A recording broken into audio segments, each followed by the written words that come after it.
हम one district one cooperative bank की इस परिकल्पना को भी हमें साकार करने की दिशा में आगे बढ़ना चाहिए। राज्य सरकार इस संबंध में पूरा सहयोग करेगी।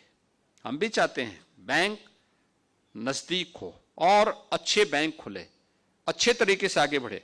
आज तो उत्तर प्रदेश निवेश के एक सबसे अच्छे गंतव्य के रूप में आगे बढ़ रहा है। हमारा वन डिस्ट्रिक्ट वन प्रोडक्ट का कार्यक्रम देश के अंदर छा गया है। आज आत्मनिर्भरता के लक्ष्य के लिए प्रधानमंत्री जी भी इस बात को कहते हैं कि आत्मनिर्भरता के लक्ष्य को प्राप्त करना है तो हमें लोकल फॉर ग्लोबल के बारे में विचार करना होगा, इसकी दिशा से कार्य करना होगा। इसमें एमएसएमई विभाग के द्वारा भी जो कार्य प्रारंभ हुए हैं, अपने लोकल प्रोडक्ट के लिए, उनकी पैकेजिंग के लिए, उनकी डिजाइनिंग के लिए, उनकी मार्केटिंग के लिए एक बड़े अभियान को आगे बढ़ाया जा रहा है। उत्तर प्रदेश में पैकेजिंग इंस्टीट्यूट खुल रहा है, all India institute of packaging का की स्थापना उत्तर प्रदेश के लखनऊ में हो रही है। डिजाइनिंग इंस्टीट्यूट की स्थापना हो रही है। अन्य तमाम नए तरीके से इसको आगे बढ़ाने का कार्य हो रहा है। एक नई होड़ लगी है कि हम भी लोकल प्रोडक्ट को आगे बढ़ाने में मदद करें, योगदान दें। और मुझे लगता है कि ये सभी एक साथ मिलकर के आगे बढ़ सकता है। बहुत अच्छा कार्यक्रम इसके माध्यम से हम आगे बढ़ा सकते हैं।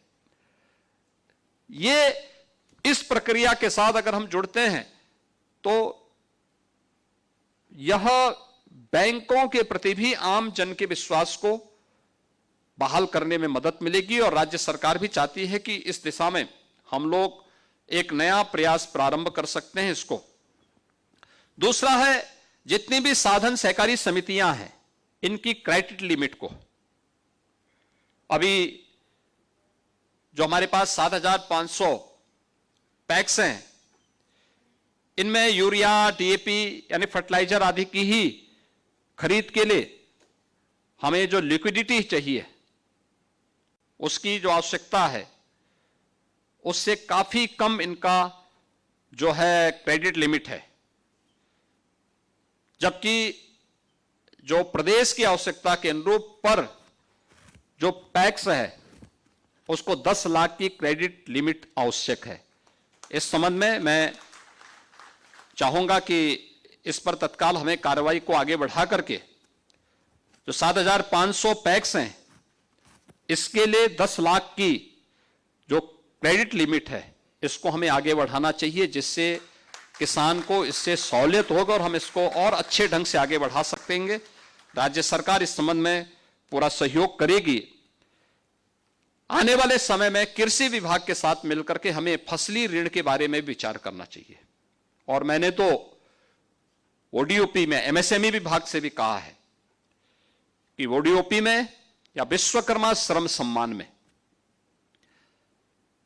हम जब बैंक से किसी हस्तशिल्पी या कारीगर को पैसा दिलाते हैं, डिजिटल पेमेंट के साथ हम उसको जोड़ें और डिजिटल पेमेंट पर अगर समय से अपनी किस्त भर लेता है तो जो ब्याज आता है, उस ब्याज में राज्य सरकार के स्तर पर उसको इंसेंटिव दिए जाने की व्यवस्था होनी चाहिए, जिससे हम लोकल स्तर पर अपनी हस्तशिल्पी और कारीगरों को प्रोत्साहित कर सके। विश्वकर्मा श्रम सम्मान का हो या ओडीओपी में हो। और अच्छा होगा हम कोऑपरेटिव बैंक से उसको जोड़े, उसका बिजनेस बढ़ेगा। छोटी छोटी पूंजी की आवश्यकता है, किसी को 2 लाख, किसी को 5 लाख, किसी को 50,000। रामचंद्र प्रधान जैसे लोग हैं, लोग अगर कहीं कोई सैलून खुलवाना चाहेंगे, 5 लाख रुपए में किसी व्यक्ति के लिए खुल सकता है। 5 लाख में कितना उसका ब्याज होगा? बहुत कम ब्याज। अगर उस ब्याज में से 50%, 60% या 75% हमने अपने स्तर पर दिया, बहुत पैसा नहीं खर्च होगा। लेकिन एक परिवार स्वावलंबन की ओर अग्रसर होगा। वह व्यक्ति अपने साथ कई लोगों को रोजगार दे देगा, कई लोगों को रोजगार दे देगा।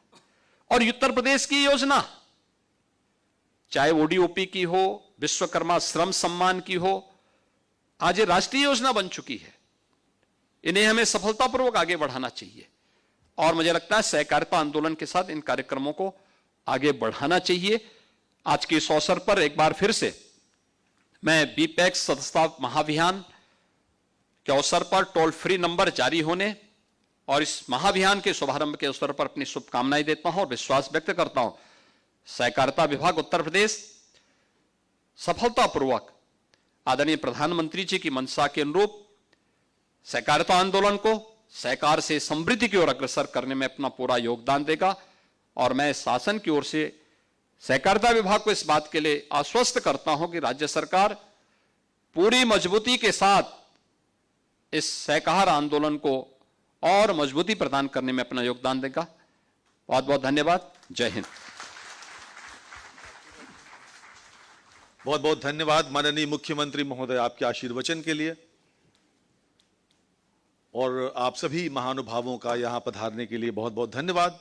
माननीय मुख्यमंत्री महोदय का हम अपने हृदय की अतल गहराइयों से इस कार्यक्रम में आने के लिए और बहुत धन्यवाद देते हैं। बहुत बहुत धन्यवाद। नमस्कार। माननीय मुख्यमंत्री महोदय का